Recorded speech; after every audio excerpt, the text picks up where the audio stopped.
thoughts in your mind that you aren't good enough, that you'll never be successful? If so, you're not alone. I've had those thoughts playing in my mind ever since I took the leap to become an entrepreneur. It's a dirty, dark secret that no one likes to talk about, as the glamorization of becoming an entrepreneur is shown in the media. I realized that in order to succeed, I needed help. We all do. So I decided to go all in on myself, spending thousands of hours in the trenches, reading, joining groups, listening to podcasts, hiring coaches to develop a bulletproof morning routine for success. Join me on my journey as together we build our morning fire to ignite our lives as entrepreneurs.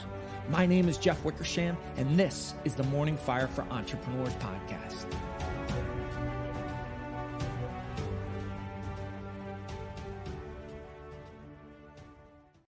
Welcome to the Morning Fire for Entrepreneurs podcast. I am excited, energized, juiced up. I've got Aunt Blair on the show today. Aunt, welcome to the show. Oh man, I am happy to be here. Been looking forward to it, Jeff. Awesome. I know just from our backstage conversation, this is going to be some powerful stuff, some energy. If you're watching live, you're going to be juiced up. If you're listening to it on the recording, you're going to get this vibe, this energy level that's going to be infectious. So let's start out with some power breaths. So we're going to do 3 power breaths in, through the belly, up through the chest. We're going to raise our hands up in the air. Let's go ahead and breathe in and out. Good. Another breath in and out.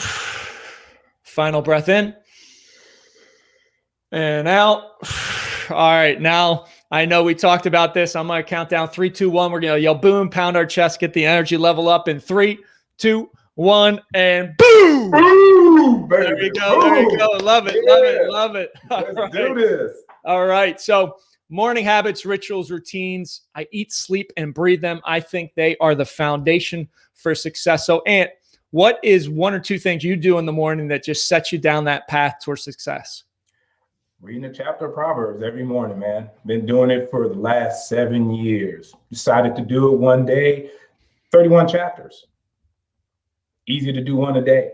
And to be able to go into my day grounded, grounded in truth. There's so much misinformation, disinformation out there, man. It's so easy to get distracted and swayed and just blown all over the place. There's not a good foundation set. And doing that for me is that foundation that I set every morning to get me on my way.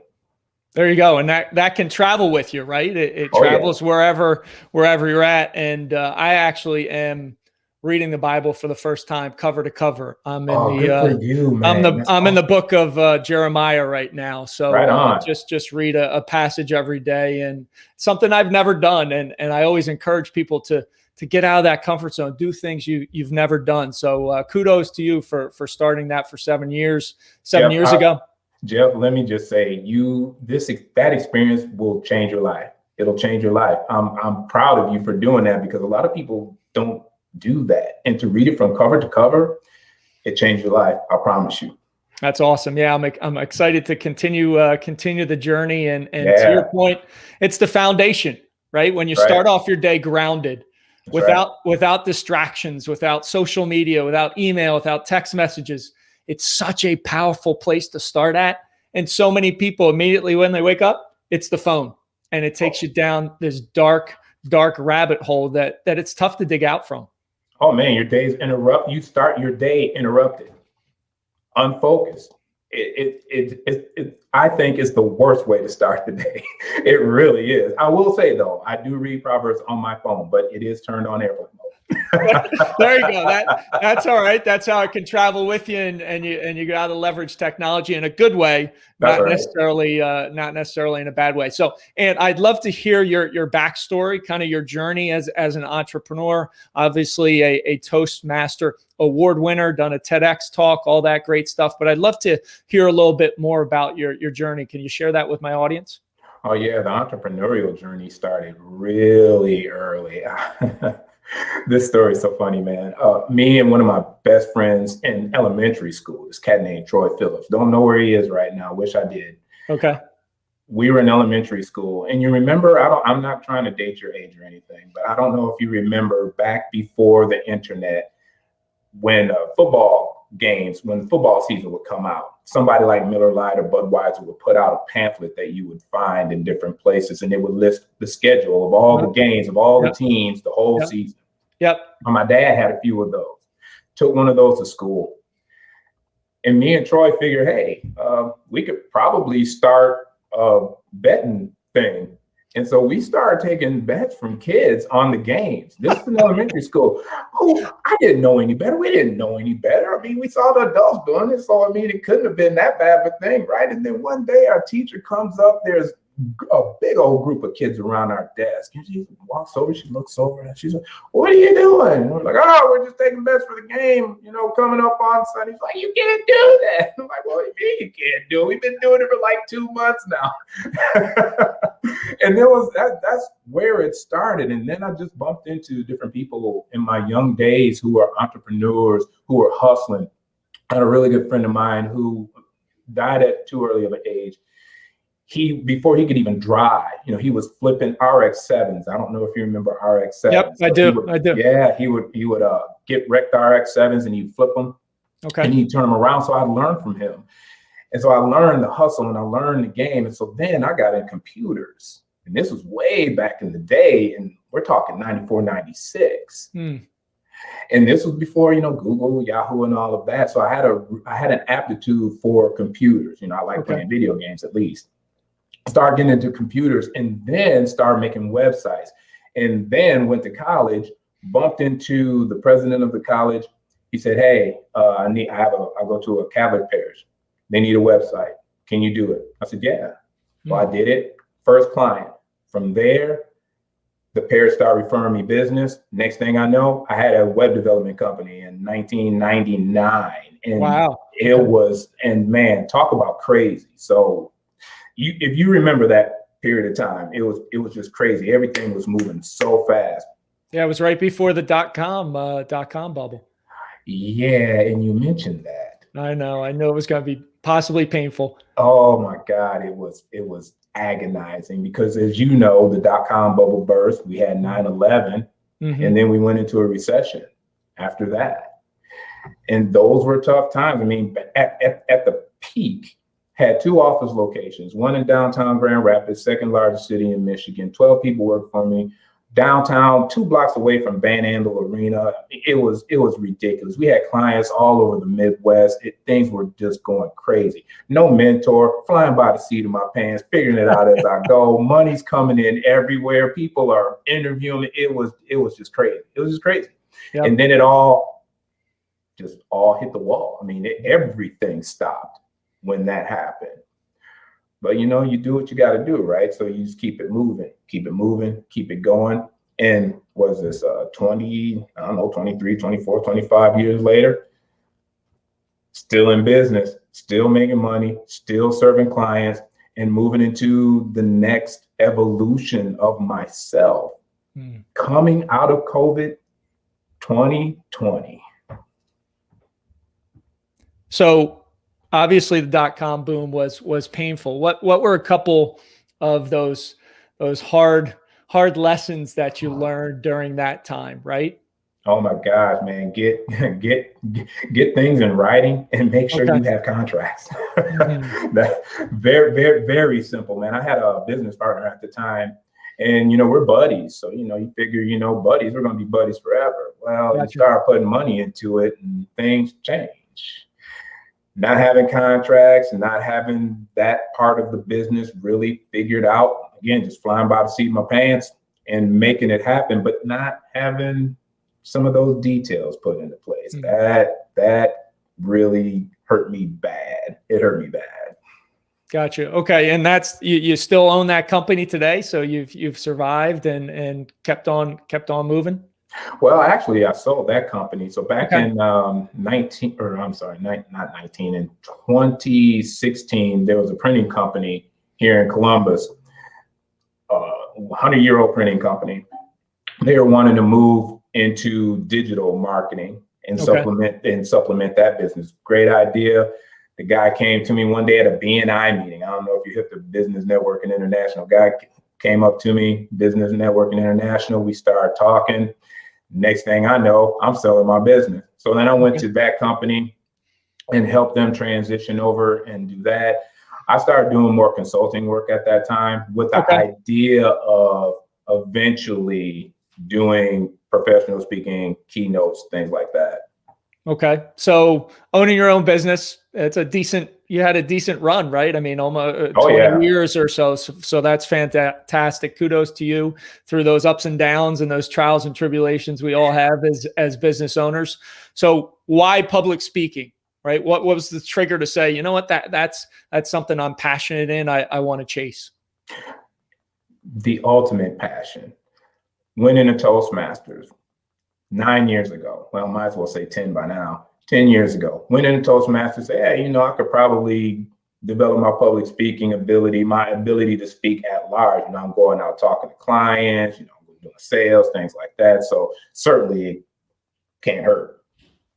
I get into Toastmasters and they have competitions. I don't know if you know this, Jeff. So they have competitions. Yeah. So they have competitions, and some of the OGs in Toastmasters, they say, hey, you should compete. All right. Well, I started competing and started winning.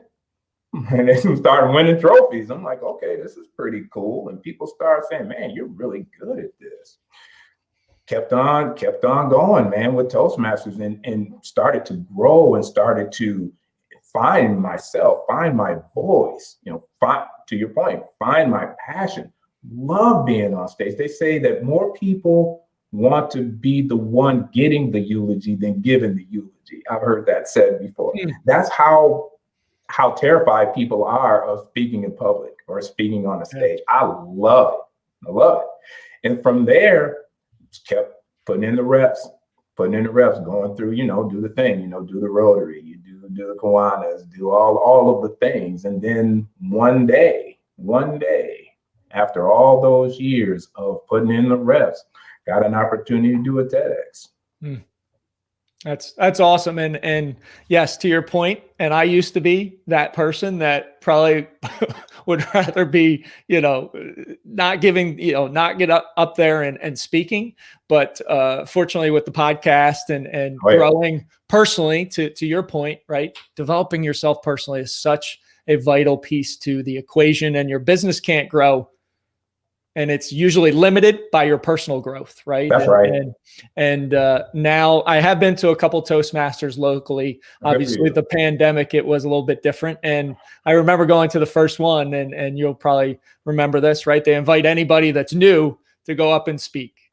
Well, the old me would have been the last one to get up there and speak. The new me is, all right, I'll do it. Get up there and speak. And it's so incredible when you get out of your comfort zone and having the knowledge that everybody has that fear. You just need to step into it, and you need to put in the reps, do the work.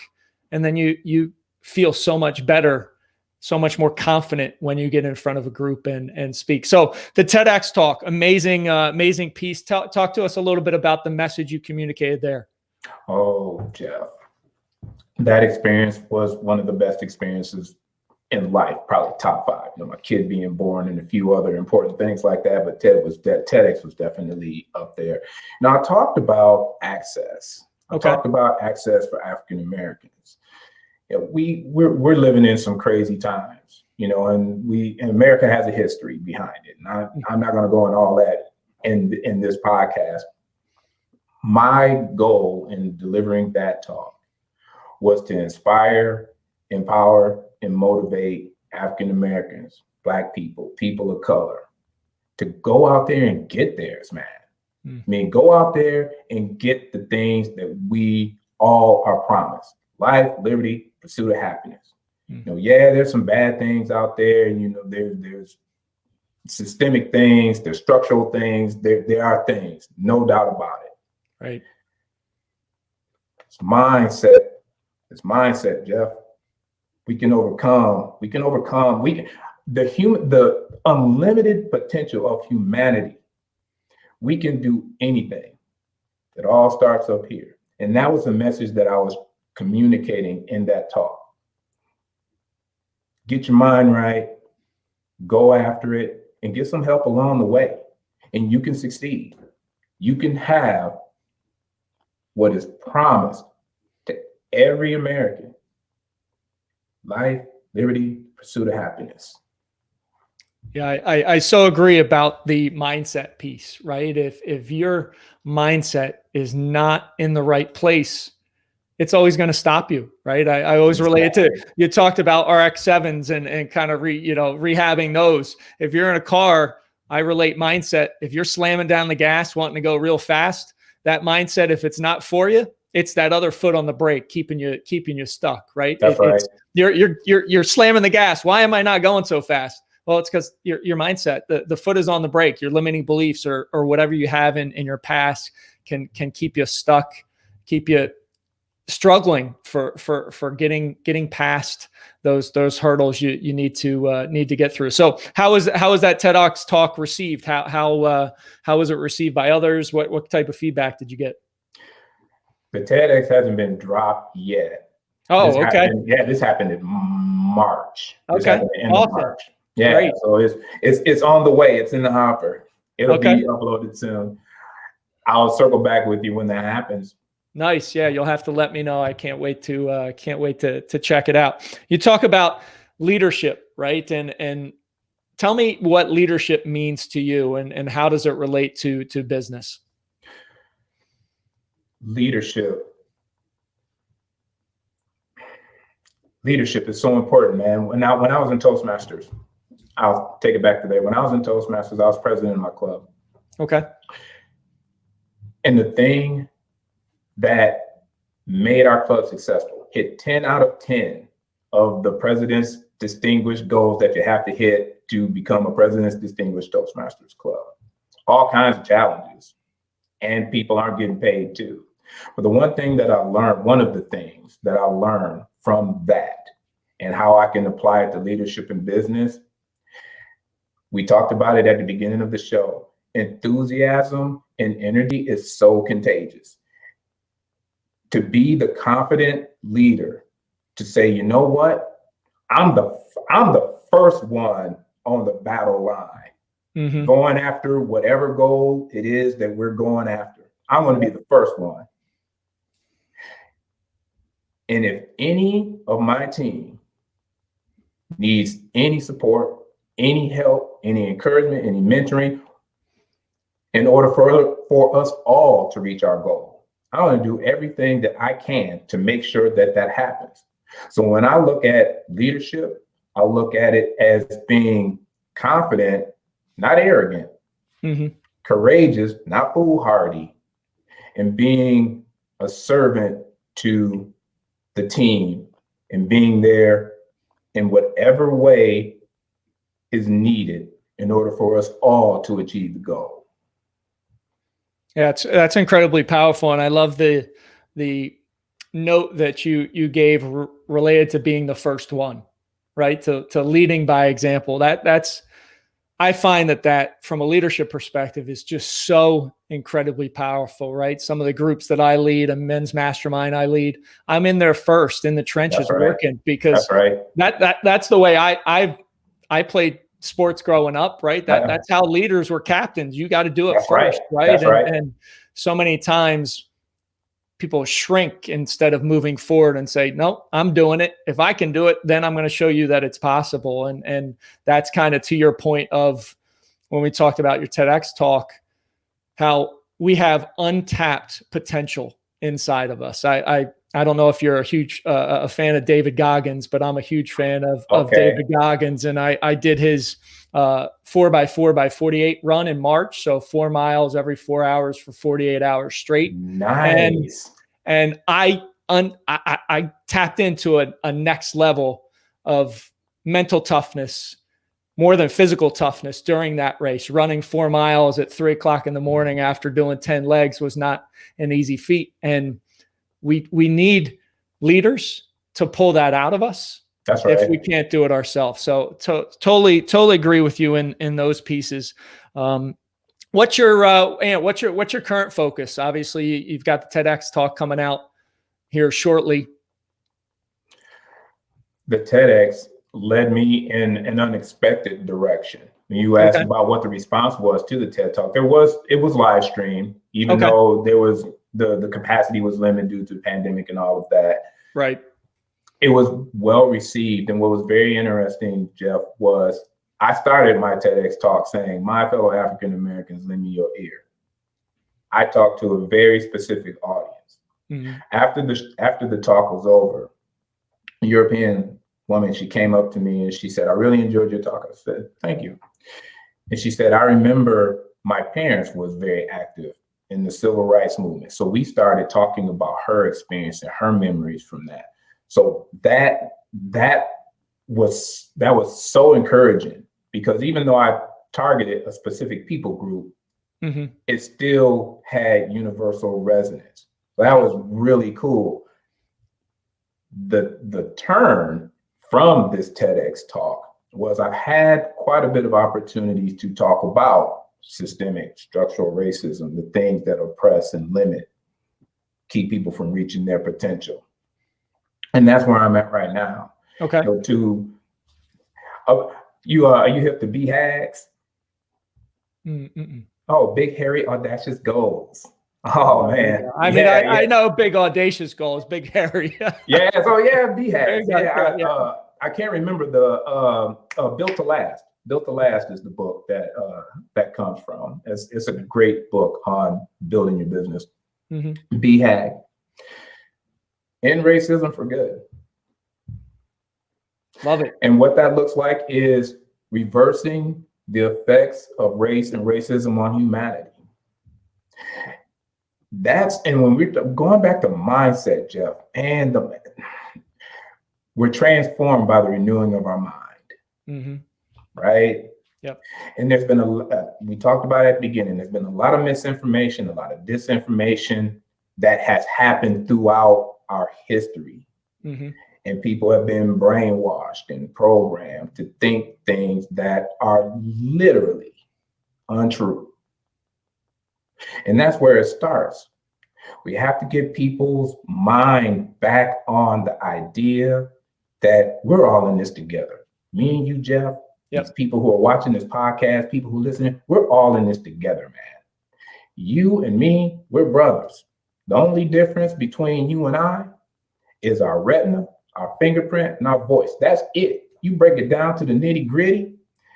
We have the same protons, neutrons, atoms, yep. Synapse, all of the stuff, man. Mm-hmm. We're all the same people, made of the same dust. We have to get back to that. And that's my goal, is to bring people together and get them back to the idea we're all in this together. We do better together. And if we get back to that, easy peasy go. Yeah, that's incredibly powerful. Talk about a big, hairy, audacious goal. That's it right there. Love it. So where can my listeners find out more about Aunt Blair? Where can they follow you? Where can they find you?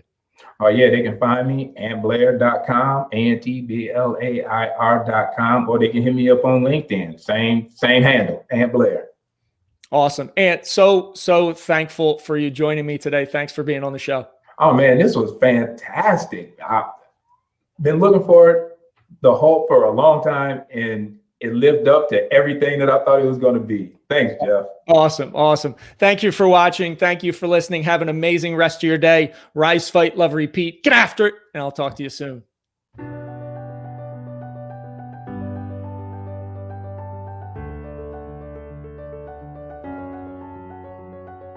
Thank you for listening to the Morning Fire for Entrepreneurs podcast. You now have the knowledge, but without action, knowledge is useless. Choose to act. Choose to step into your greatness and unlock that hero inside of you. If you enjoyed this podcast, please subscribe and leave a review so more entrepreneurs can hear this message. If you absolutely love this podcast, which I hope you do, then share it up with someone you know who might see benefit from it. Become that beacon of change, and together we can impact the world.